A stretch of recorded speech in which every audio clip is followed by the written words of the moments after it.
আসসালামু আলাইকুম ওয়া রাহমাতুল্লাহ। প্রিয় দর্শক, আজকের ভিডিওতে খুবই গুরুত্বপূর্ণ এবং শক্তিশালী সহজ কিছু আমল ও দোয়া সম্পর্কে জানিয়ে দিব ইনশাআল্লাহ। যে আমল করলে আসমানের সকল দরজা খুলে যাবে, ফলে বিনা বাধায় আল্লাহ তাআলার দরবারে আপনার দোয়া কবুল হবে। যে আমল করলে তার বিনিময়ে আপনার 40 লক্ষ নেকি লাভ হবে। যে দোয়া পড়লে বিপদ মুসিবত থেকে আপনি মুক্তি পাবেন, আপনার সকল দুশ্চিন্তা পেরেশানি দূর হয়ে যাবে, অভাব অনটন থেকে মুক্তি পাবেন। প্রিয় দর্শক, আজকের ভিডিওতে এমন একটি দোয়া রয়েছে যার বিনিময়ে 10 লক্ষ নেকি লাভ হবে এবং 10 লক্ষ গুনাহ মাফ হবে। আপনার মনের আশা পূরণ হবে, দোয়া কবুল হবে ইনশাআল্লাহ। প্রিয় দর্শক, এছাড়াও আজকের এই ভিডিওতে আমি আপনাদেরকে এমন একটি জিকিরের কথা বলবো, সেই জিকিরের আমলটি যদি আপনি করতে পারেন, যার বিনিময়ে 1000 গুনাহ মাফ হবে এবং 1000 নেকি লাভ হবে। এমন আরো অনেক ফজিলত ও উপকারিতা রয়েছে আজকের আমলগুলোতে। তাই আমি আশা করি যারা আমলকে ভালোবাসেন, যাদের মনের আশা আকাঙ্ক্ষা সহজ কিছু আমল করে বেশি বেশি পরিমাণে নেকি অর্জন করা, আল্লাহ তাআলার সন্তুষ্টি অর্জন করা, তারা অবশ্যই আজকের ভিডিওটি না টেনে সম্পূর্ণ দেখবেন এবং উপকারী মনে হলে প্রিয়জনের কাছে শেয়ার করে দিবেন, যেন তারাও জানতে পারে এবং আমলটি করতে পারে। হতে পারে আপনার একটি শেয়ারই অন্যদেরকে এই আমলগুলো করতে উৎসাহিত করতে পারে। প্রিয় দর্শক, এমন অনেক ছোট ছোট দোয়া ও আমল রয়েছে যেগুলো আপনি খুব সহজে আমল করে অসংখ্য পরিমাণে নেকি ও পুরস্কার লাভ করতে পারেন। এজন্য সবার উচিত সময় ও সুযোগ বুঝে এই আমলগুলো করতে অভ্যস্ত হওয়া। আর নিয়মিত আমল আল্লাহ তাআলার কাছে খুবই প্রিয়, যদিও তা পরিমাণে কম হয়। প্রিয় দর্শক, তাহলে চলুন আমরা মূল আলোচনা শুরু করি। আজকের মূল আলোচনা হলো গুরুত্বপূর্ণ কিছু শক্তিশালী দোয়া ও আমল। তার মধ্যে সর্বপ্রথম আমলটি হলো দুশ্চিন্তা পেরেশানি থেকে মুক্তির দোয়া। আর সেই দোয়াটি হচ্ছে হাসবিয়াল্লাহু লা ইলাহা ইল্লা হুয়া আলাইহি তাওয়াক্কালতু ওয়া হুয়া রব্বুল আরশিল আজিম। এই দোয়াটির অর্থ হচ্ছে আল্লাহ তাআলাই আমাদের জন্য যথেষ্ট, তিনি ব্যতীত কোনো উপাস্য নেই, তারই উপর আমরা ভরসা করি, তিনিই মহান আরশের অধিপতি। প্রিয় দর্শক, এটি হচ্ছে দুশ্চিন্তা পেরেশানি থেকে মুক্তির দোয়া। এই দোয়ার ফজিলত প্রসঙ্গে হাদিসে রয়েছে, হযরত আবু দারদা রাদিয়াল্লাহু তাআলা আনহু থেকে বর্ণিত আছে, যে ব্যক্তি দুশ্চিন্তা ও পেরেশানির সময় এই দোয়াটি সকাল সন্ধ্যায় 7 বার পাঠ করবে, আল্লাহ তাআলা ওই ব্যক্তিকে দুনিয়া এবং পরকালের সকল দুশ্চিন্তা পেরেশানি থেকে হেফাজত করবেন। আবু দাউদ শরীফের হাদিস। প্রিয় দর্শক, দোয়াটি আমি আবারও বলে দিচ্ছি। দোয়াটি হলো হাসবিয়াল্লাহু লা ইলাহা ইল্লা হুয়া আলাইহি তাওয়াক্কালতু ওয়া হুয়া রব্বুল আরশিল আজিম।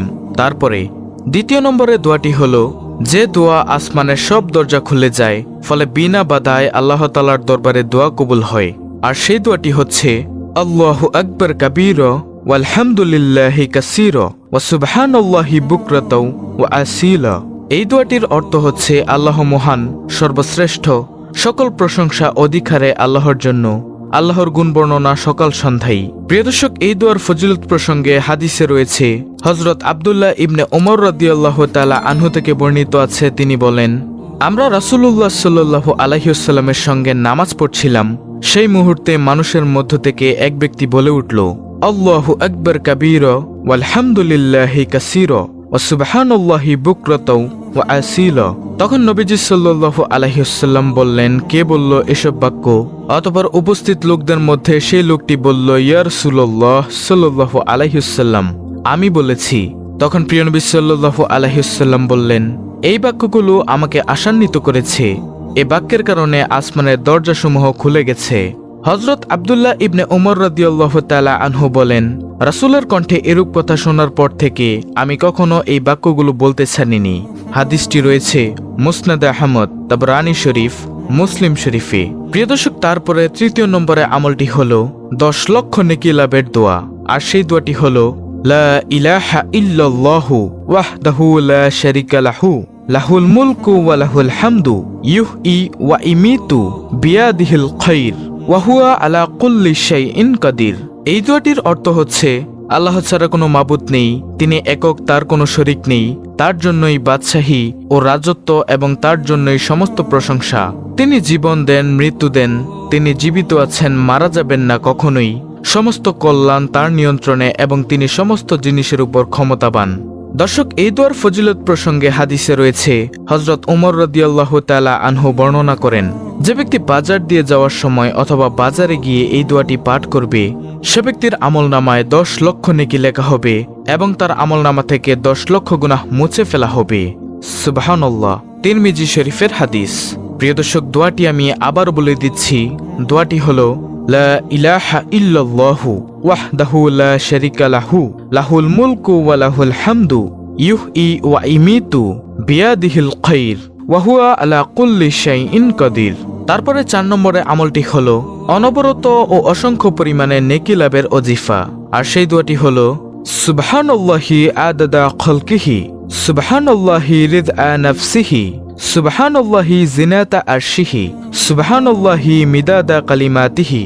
এই দোয়াটির অর্থ হচ্ছে, আমি আল্লাহ তাআলার পবিত্রতা ও প্রশংসা বর্ণনা করছি তার সৃষ্টির সংখ্যা পরিমাণ, তার মর্জি অনুযায়ী, তার আরশের ওজন পরিমাণ এবং তার কালেমার কালির পরিমাণ। দর্শক, এই ওজিফা প্রসঙ্গে হাদিসে রয়েছে, হযরত আবু জুয়াইরিয়া রাদিয়াল্লাহু তাআলা আনহা বর্ণনা করেন, একদিন আল্লাহর নবী সাল্লাল্লাহু আলাইহি ওয়াসাল্লাম ফজরের সময় আমার ঘর থেকে বের হয়ে গেলেন। তখন আমি জায়নামাজে ছিলাম।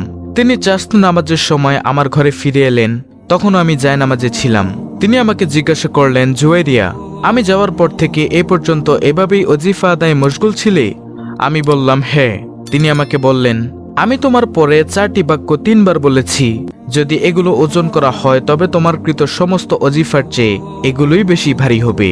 হাদিসটি রয়েছে মুসলিম শরীফে, তিরমিজি শরীফে, ইবনে মাজাহ, নাসাই, সহিহ আবু দাউদ। হাদিস নম্বর দেওয়া আছে। প্রিয় দর্শক, আর সেই দোয়াটি আমি আবারও বলে দিচ্ছি। দোয়াটি হলো, সুবহানাল্লাহি আদাদা খালকিহি সুবহানাল্লাহি রিদআ নাফসিহি সুবহানাল্লাহি জিনাতা আরশিহি সুবহানাল্লাহি মিদাদা কালিমাতিহি। 5 নম্বরে আমলটি হলো 70টি বড় বিপদ থেকে মুক্তির দোয়া। আর সেই দোয়াটি হলো, লা হাওলা ওয়ালা কুওয়াতা ইল্লা বিল্লাহি ওয়া আলা মালজা ওয়া আলা মানজা মিনাল্লাহি ইল্লা ইলাইহি। হযরত আবু নাঈম ও ইবনে আবি শাইবা রাহমাতুল্লাহি হতে বর্ণিত আছে, তারা বলেন, যে ব্যক্তি এই দোয়াটি একবার পাঠ করবে, 100 বার নয়, মাত্র একবার, আল্লাহ তাআলা তার 70টি বড় বিপদ দূর করে দিবেন। আর সর্বনিম্ন বিপদ হলো দারিদ্রতা, আর অন্য বিপদগুলো এর চেয়েও অনেক বড় বড়। যে ব্যক্তি এই দোয়ার আমল করবে, আল্লাহ তাআলা তার সব বিপদ-আপদ দূর করে দিবেন। সুবহানাল্লাহ। সুপ্রিয় দর্শক, আমি আপনাদেরকে আবার বলে দিচ্ছি দোয়াটি হলো, লা হাওলা ওয়ালা কুওয়াতা ইল্লা বিল্লাহি ওয়া আলা মালজা ওয়া আলা মানজা মিনাল্লাহি ইল্লা ইলাইহি। তারপরে আজকের ভিডিওর সর্বশেষ আমলটি হলো 1000 নেকির লাভ ও 1000 গুনাহ মাফের জিকির। হযরত সাদ ইবনে আবি ওয়াক্কাস রাদিয়াল্লাহু তাআলা আনহু বর্ণনা করেন, রাসূলুল্লাহ সাল্লাল্লাহু আলাইহি ওয়াসাল্লাম তার সঙ্গে উপস্থিত সাহাবাগণকে বললেন, তোমাদের মধ্যে প্রতিদিন কেউ 1000 নেকি অর্জন করতে সক্ষম কি? উপস্থিতদের একজন জানতে চাইলেন, আমাদের একজন কিভাবে দৈনিক 1000 নেকি অর্জন করবে? তখন প্রিয় নবী সাল্লাল্লাহু আলাইহি ওয়াসাল্লাম বললেন, কোন ব্যক্তি দৈনিক 100 বার সুবহানাল্লাহ পড়লে তার আমলনামায় 1000 নেকি লেখা হবে, অথবা তার 1000 পাপ মোচন করা হবে। সুবহানাল্লাহ। মুসলিম শরীফের হাদিস, মিশকাত শরীফের হাদিস। প্রিয় দর্শক, শুধুমাত্র 2 শব্দের একটি জিকির সুবহানাল্লাহ। চলতে ফিরতে, উঠতে বসতে, কাজকর্মের ফাঁকে ফাঁকেও এই আমলটি করতে পারেন। তাহলে প্রিয় দর্শক, এই হলো আজকের ভিডিও। আমরা সকলেই এই আমলগুলো করার চেষ্টা করব ইনশাআল্লাহ।